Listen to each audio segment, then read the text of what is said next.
commune. Monsieur le ministre, vous n'avez pas demandé à votre train d'arrêter de passer.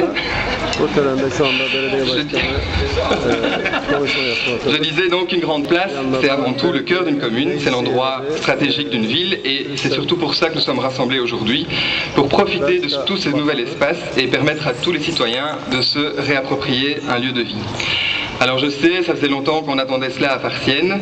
Notre ancienne place avait en effet été construite, enfin rénovée pour la dernière fois début des années 50, en 54 très exactement, et elle attendait un lifting très important depuis déjà un bon moment.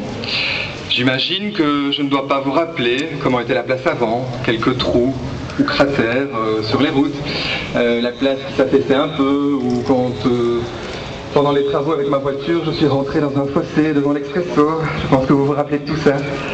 Mais aujourd'hui, comme vous l'avez remarqué, tout au long des différentes phases de travaux, le centre de Farciennes a tenu à chercher le film. Alors c'est clair que ce n'est pas fini, il y a encore beaucoup de choses à faire à Farciennes, à réaliser, mais une étape à la fois, et profitons aujourd'hui de cette inauguration. Alors pour ceux qui ont connu la place dans sa forme originelle, beaucoup de changements ont été opérés. D'ailleurs, tout au long de la journée, vous pourrez visiter au centre culturel une exposition qui retrace par des photos, des recueils, des affiches, toute l'évolution de la Grand Place, d'avant jusqu'à aujourd'hui. En fait, si cette Grand Place a pu être réalisée, c'est dans le cadre du programme Convergence du FEDER, qui tend à la redynamisation urbaine et à l'attractivité du territoire, que l'Europe et la région Wallonne nous ont octroyé en 2008 une subvention d'à peu près 2 700 000 €. Alors grâce à ce subside, vous l'avez vu, différentes phases de travaux ont pu être réalisées sur la Grand Place et tout autour de ses abords, et je pense que nous avons quasi tout refait. Du collecteur principal au raccordement d'égouts, des connexions électriques à l'éclairage, de la route au trottoir, des nouveaux giratoires à une bande de circulation double sens pour ralentir la circulation, d'une esplanade, espace de vie au parking, de la fontaine aux arbres et plantations et de la statue à notre tout nouveau perron. En passant par la restauration de notre ancienne maison communale, qui est devenue académie et commissariat de quartier. J'en profite au passage pour remercier les élèves de l'académie, puisque c'est eux qui nous ont introduits aujourd'hui. Et je pense que notre directeur se trouve, mais moi je ne le vois pas, au balcon juste au-dessus, et qui va en profiter pour dévoiler notre nouveau panneau. Mais tu ne fais pas tomber sur moi, hein, Denis.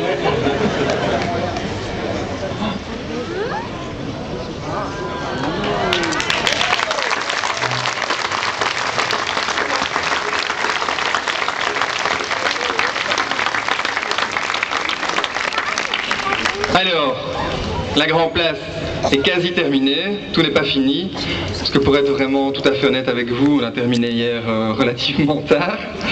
Il nous reste encore quelques éléments à terminer, notamment quelques parkings. On a achevé, comme vous avez pu le voir hier, le parking du centre culturel, c'est 45 nouvelles places de parking. Il nous reste à aménager le parking juste derrière l'académie et à agrandir celui de la gare, juste ici à côté.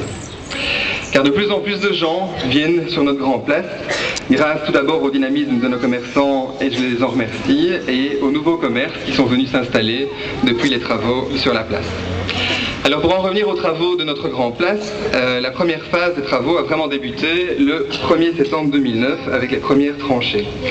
Et c'est notre intercommunal de développement économique, YTEC, qui a été désigné en tant que coordinateur gestionnaire du projet. Pour réaliser ce chantier, un des plus importants qu'on puisse réaliser à Farciennes, le conseil communal a désigné comme auteur du projet les SPRL EOL, Gérard et le maire associé, l'atelier d'architecture et d'urbanisme Jean-Marc Hubert et M3I. C'est l'entreprise Pirlo ainsi que la SPRL AGC Group, qu'on appelle maintenant PS2, qui ont été désignés pour la coordination sécurité sentier du chantier. Et enfin, pour la réalisation à proprement parler de la Grand Place et des routes, les sociétés anonymes Wanty et Michaud. Et je voudrais, au nom de tout notre conseil communal, vraiment leur dire merci à toutes et à tous pour leur collaboration et leur travail. Et un merci tout particulier à tous les travailleurs de ces entreprises qui ont été, avec les Farciennois, d'une gentillesse et d'une compréhension certaine. Combien de fois je n'ai pas vu les ouvriers aider des personnes plus âgées ou handicapées à enjamber les travées, les monticules de sable, à porter des sacs ou à essayer d'aider nos commerçants à limiter les ennuis occasionnés. Merci pour tout ça. Car c'est vrai, il faut le reconnaître, pendant de nombreux mois, Farciennes, c'était quand même un peu Bagdad. Et même si c'est vrai qu'on ne fait pas d'omelette sans casser les œufs, je voudrais vraiment remercier tous les commerçants et les riverains pour leur patience.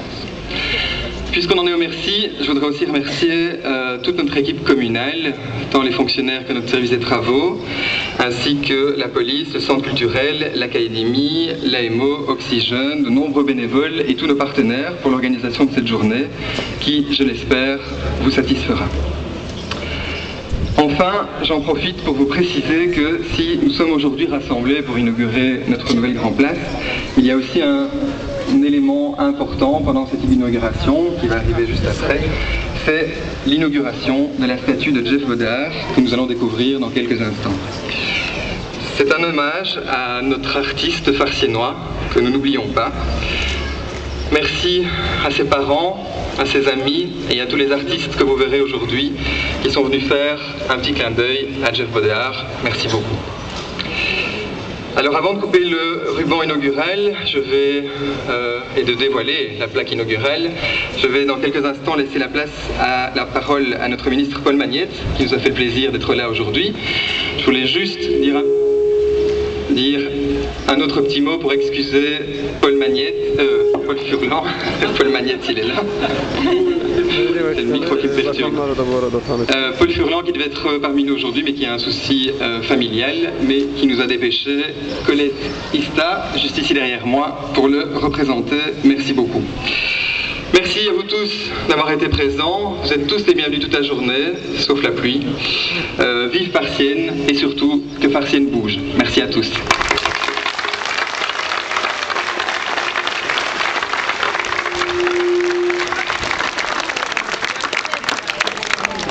Monsieur le bourgmestre, cher Hugues, monsieur le président du Parlement de la Fédération Wallonie-Bruxelles, mesdames et messieurs les échevins, conseillers communaux, mesdames et messieurs, en vos titres et qualités, chères Farciennoises, chers Farciennois, chers amis aussi venus de plus loin, je vois des amis de Sambreville, des amis de Châtelet, des Eaux, de Charleroi, d'un peu partout, réunis ici et tu les attires, Hugues, à Farciennes, sur cette grande place, pour ce double événement et ce double hommage auquel je suis vraiment très heureux de pouvoir prendre part.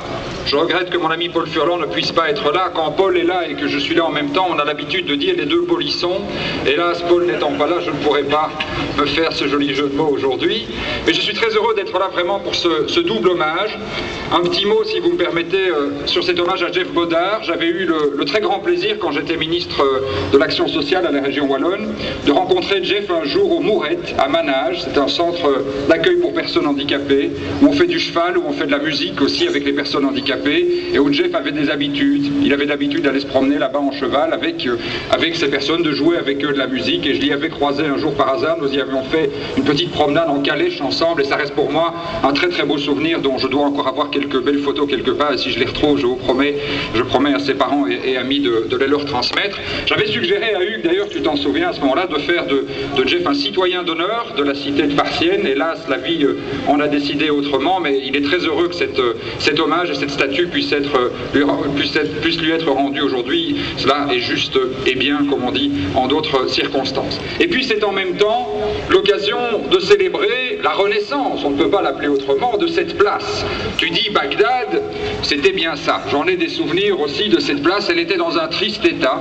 Elle avait bien besoin d'un lifting très profond pour redevenir ce lieu central de la vie publique à Farciennes qu'elle doit rester, le lieu des rencontres, le lieu des marchés, les lieux où l'on se croise, les lieux qui concentrent les commerces, le lieu, j'imagine, des parades amoureuses, des mariages, le lieu de l'ensemble de ces petits événements qui font l'existence. J'y ai aussi un souvenir personnel, monsieur le bourgmestre, cher Hugues, puisque c'est sur cette grande place de Farciennes que j'ai fêté ma première victoire électorale. J'espère que ce ne sera pas la dernière, et j'espère que j'aurai l'occasion d'en fêter d'autres ici et ailleurs, mais ici surtout dans ta commune. Elle est vraiment très belle, elle est typique du Hainaut. On ne peut pas faire une place hainuyère plus typique que celle-là, de Hâte jusque Beaumont et Thuin, en passant par Lessines, Binche, Gosselies, ces places allongées qui sont typiques de cette civilisation du Hainaut, de cette physionomie des villes et des communes dans notre chère province. Elle en a conservé toute l'histoire. Vous avez su, et les architectes ont su, conserver toute cette belle physionomie de la place et la rendre multifonctionnelle. Je suis sûr qu'elle deviendra et redeviendra le symbole principal de la commune de papier sur laquelle tu as en plus le grand plaisir d'habiter à titre personnel. Je sais ton attachement au déploiement de ta commune et tu fais particulièrement plaisir dans un jour comme celui-ci, et que la renaissance du Grand Lac, c'est un symbole de renaissance plus généralement. Parquet a été une commune comme l'autre dans la région de Charleroi, donc il y a quelques années on avait fait la candidature de Clément. Bien reconnaître, nous sommes dans une région qui a des difficultés sur le plan socio-économique, c'était la commune la plus pauvre de Wallonie, une commune avec un taux de chômage très élevé, une commune avec une population d'origine étrangère très élevée et dont on faisait 36%, une commune qui hélas n'était pas très loin de lieux d'une forte criminalité sur la Basse-Sambre et qui était l'objet de toutes les caricatures. Et tu as su, avec ton équipe, avec tes amis, avec l'ensemble du collège et du conseil communal, redresser petit à petit cette image et faire de Parquet une ville qui devient le symbole justement de l'inversion de ces caricatures, le symbole d'une volonté de se battre et de s'en sortir. Ce n'est qu'encore qu'une grande place, mais c'est imité par limite une série d'autres. Et croyez-moi, vous devez faire confiance à Hugues, ça je le sais de bonne source, Hugues connaît la région wallonne comme sa poche. Et s'il reste un petit bout de subside quelque part dans un tiroir, il sera le premier à aller le chercher. Et donc il va aller chercher tous les petits bouts de subside qu'il vous faut, et parfois des très gros morceaux d'ailleurs, pour faire redresser l'ensemble de sa Partinin eşmenlerine, akademilere teşekkürlerimizi iletiyoruz. Şarlova'dan sevgiler, saygılar.